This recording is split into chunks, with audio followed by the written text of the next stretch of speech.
Wasn't it an amazing feeling creating the ideal scene? The ideal scene is a great motivator. It allows you to create a great life uncompromised because you've considered everything. And who says that you can't have everything? Who says you have to compromise? Who says there is no balance? Who says you can't have your cake and eat it too? You really can't have everything because you didn't put everything that you wanted. You didn't consider everything. You didn't consider all angles.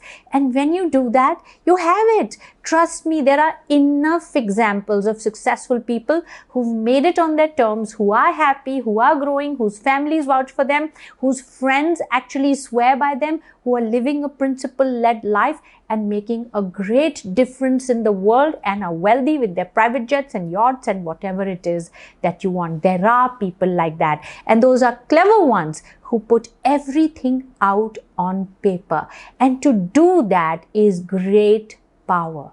I want you to keep revisiting it. I want you to keep adding to it. Make your goals bigger and bigger. Make your ideal scene grow. Look, if positivity grows, you will create a larger impact with your purpose and your contribution. Don't think small.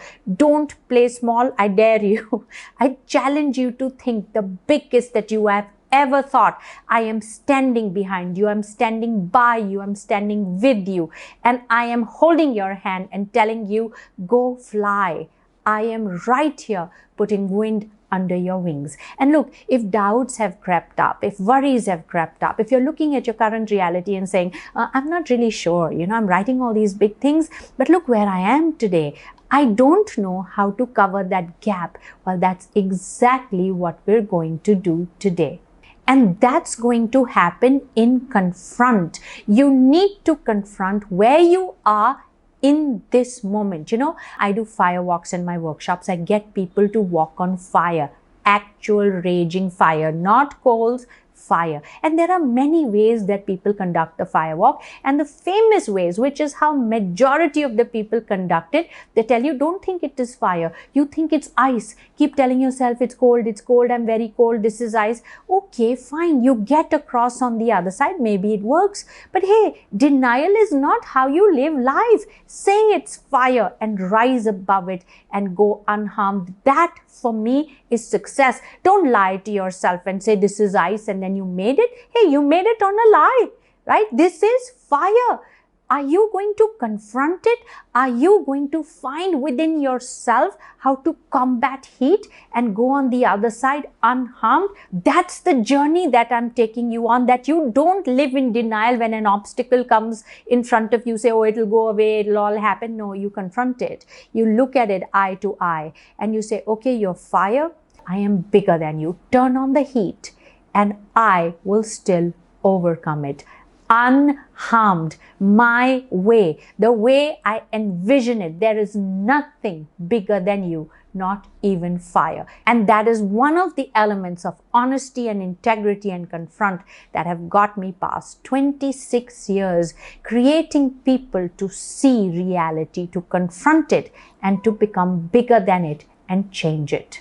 Now today, I want you to confront your reality. I want you to see the fire. I want you to see the flames. And today, I want you to give power to your worries and doubts and make them as big as you can and as real as you can and never again. Let's look at it today. And that is very important. It's very important to define what is your starting point. Where are you at? I am afraid. I don't have a great job. I don't have a great income. I just lost my job. My parents are not supportive. Very good. Write it. Let's look at it.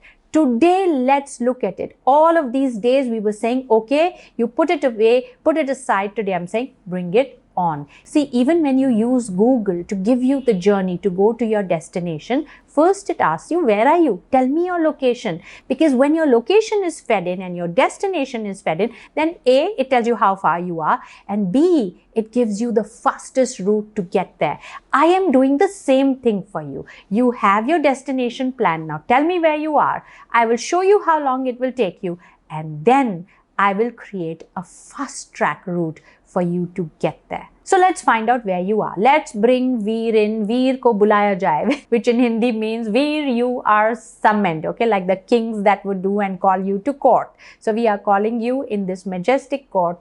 Tell us where you are. So for example, Veer writes, and do so in all honesty. It's okay to say I'm very shy, I'm not confident. And when you look at your purpose, when you look at your ideal scene, when you look at the personality that you've defined, it's like, you are rolling in $1 million, you are friends with Oprah Winfrey and Shah Rukh Khan, and your lifestyle is amazing. And now you're sitting and writing, I'm very shy, I'm not confident. Don't worry. Be honest. Be brutally honest about where you are, and we will flip it. So let's look at Veer's list. He's written, I am very shy. I am not confident. I earn 50,000 a month. I've not even written a book. Remember, his purpose was to write a book and change the world. I live in a rented apartment. My family really is not happy with me. I struggle to deliver expectations at work. Great. Now you have a starting point. And here is what I want you to do. I want you to put your ideal scene on one side and your reality on the other side. And you will be able to see the distance you will have to cover to get there. And for some of you, this could be the highest demotivating factor, that when you look at your current reality, and some of you are even thinking, nobody I know in my circle who has made it to this ideal scene. I don't have the resources. I don't have the support. I'm too young. I'm too old. And whatever it is that you're convincing yourself with, it's okay. Let it all out. See it. And you know what? This is the one time and the last time you're going to see it so blown up. And after this, it's goodbye. Now let me tell you how to build a bridge from your current reality to your ideal scene. That bridge is called the power of purpose. Now look at Mohandas Karamchand Gandhi's reality and then look at the ideal scene made by Mahatma Gandhi. What was the connection? What got him from this side to that was the power of purpose. When you introduce the bridge of your purpose, the story changes in the current reality. The fears fade away, the doubts begin to become dim, and all you need to do is focus on the purpose, that's it. Be committed to the purpose, that's it. And you will see every single day, your ideal scene will start sinking into every cell of your body, guiding the way you think and guiding the way you act.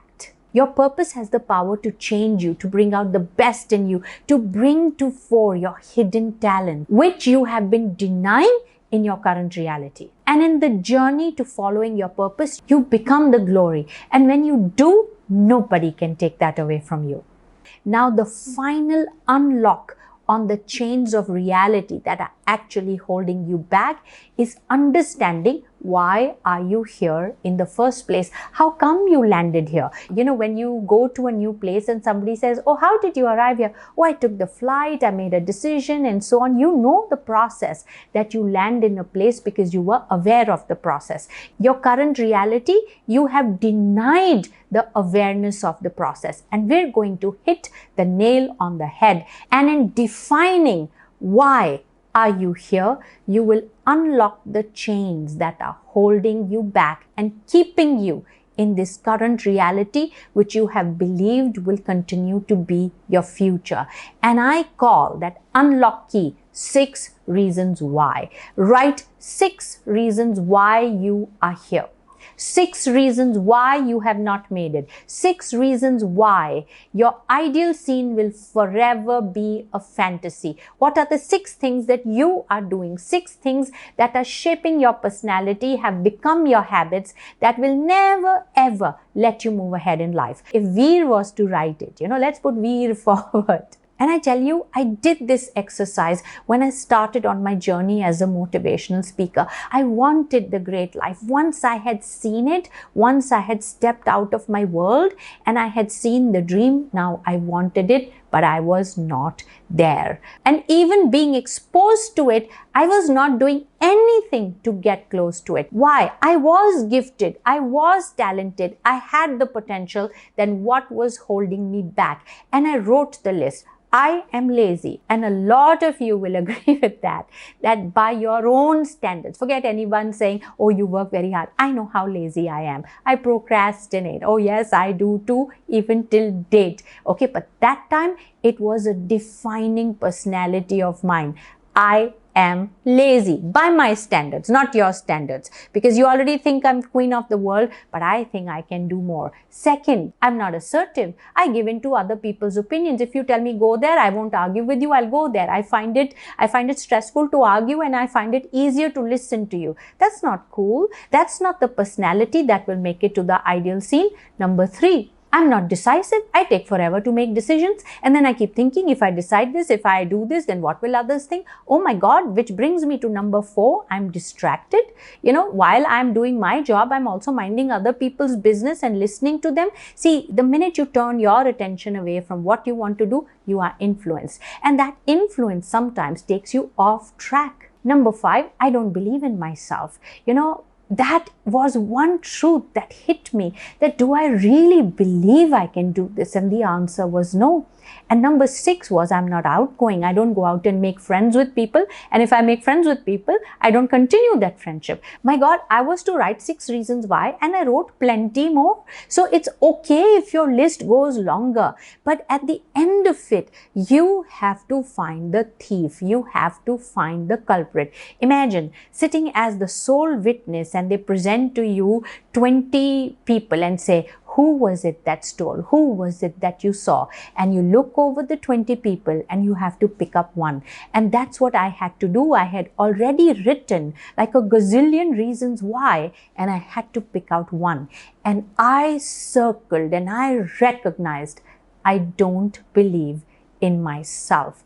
And that was it, because when I turn that around, then I am not distracted, then I make decisions, then I am assertive, then I'm not lazy, and then I am outgoing with a purpose. That thief, that one circle will be a sweeping solution for all. You don't have to go and change 90 things. You just have to go and change one thing, like a domino effect. It will take care of the rest. So I want you to write the 6 reasons why, if not more. Why are you not where you want to be? And I guarantee you, when you find that culprit, that one thing you will circle, you will hear a click in your mind. The click would be the lock opening, the chains opening of that thing that has kept you rooted in negativity, in doubt, in this reality, and made you believe this is going to be so for the rest of your life. So stop believing and stop dreaming, and while you're at it, discourage others too.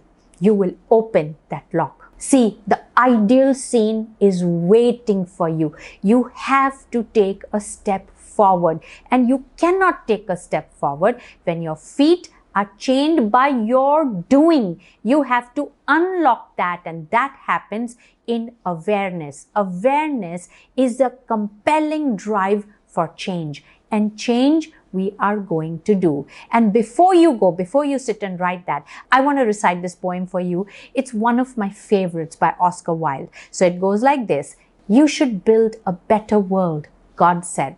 I question, how? This world is such a wondrous place, so complicated now. And I, so small and useless am. There's nothing I can do.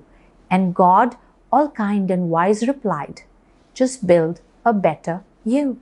And that's what we're doing on a daily basis, building a better you. And that is about all the answer you will need to any and every prayer you have ever intended. More power to you, and I will see you tomorrow.